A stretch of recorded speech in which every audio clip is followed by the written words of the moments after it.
Galatians chapter 2. Then, after 14 years, I went up again to Jerusalem with Barnabas, and also took Titus with me. And I went up by revelation, and communicated to them that gospel which I preach among the Gentiles, but privately to those who were of reputation, lest by any means I might run, or had run, in vain. Yet not even Titus, who was with me, being a Greek, was compelled to be circumcised. And this occurred because of false brethren secretly brought in, who came in by stealth to spy out our liberty which we have in Christ Jesus, that they might bring us into bondage, to whom we did not yield submission even for an hour, that the truth of the gospel might continue with you. But from those who seemed to be something, whatever they were, it makes no difference to me. God shows personal favoritism to no man. For those who seemed to be something added nothing to me. But on the contrary, when they saw that the gospel for the uncircumcised had been committed to me, as the gospel for the circumcised was to Peter, for he who worked effectively in Peter for the apostleship to the circumcised, also worked effectively in me toward the Gentiles. And when James, Cephas, and John, who seemed to be pillars, perceived the grace that had been given to me, they gave me and Barnabas the right hand of fellowship, that we should go to the Gentiles, and they to the circumcised. They desired only that we should remember the poor, the very thing which I also was eager to do.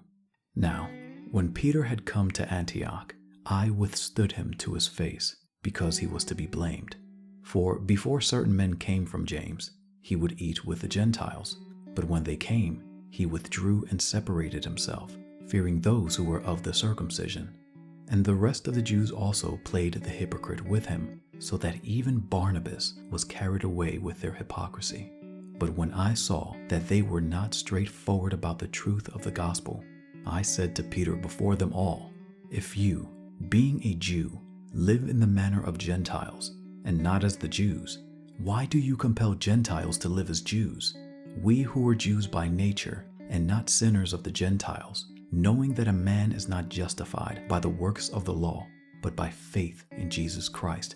Even we have believed in Christ Jesus, that we might be justified by faith in Christ, and not by works of the law. For by the works of the law, no flesh shall be justified. But if, while we seek to be justified by Christ, we ourselves also are found sinners, is Christ therefore a minister of sin? Certainly not. For if I build again those things which I destroyed, I make myself a transgressor. For I, through the law, died to the law, that I might live to God. I have been crucified with Christ. It is no longer I who live, but Christ lives in me. And the life which I now live in the flesh, I live by faith in the Son of God, who loved me and gave himself for me. I do not set aside the grace of God. For if righteousness comes through the law, then Christ died in vain.